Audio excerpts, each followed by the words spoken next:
J'ai lu le livre de Gisèle Pelicot. Et ça n'est absolument pas le livre que vous croyez. Ça n'est pas un livre qui raconte l'horreur. C'est un livre qui raconte comment on survit après l'horreur.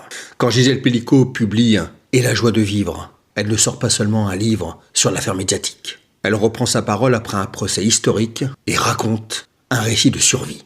Le livre est sorti le 17 février 2026. Et ce qui rend ce livre si fort, c'est le contraste entre un titre lumineux et la joie de vivre face à une histoire d'une extrême violence. Et justement, c'est peut-être ça le message. Ne pas laisser les bourreaux, les 51 bourreaux, voler aussi l'après. Le titre revient sur son vécu, sur le procès, sur le poids sur la famille et sur ce que signifie parler publiquement quand tout pousse au silence. Alors ça n'est pas un sujet à consommer comme un buzz.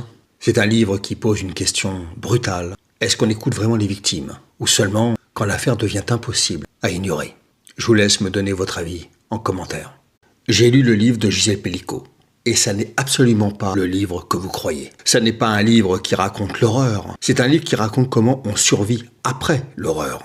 Quand Gisèle Pelicot publie « Et la joie de vivre », elle ne sort pas seulement un livre sur l'affaire médiatique. Elle reprend sa parole après un procès historique et raconte un récit de survie.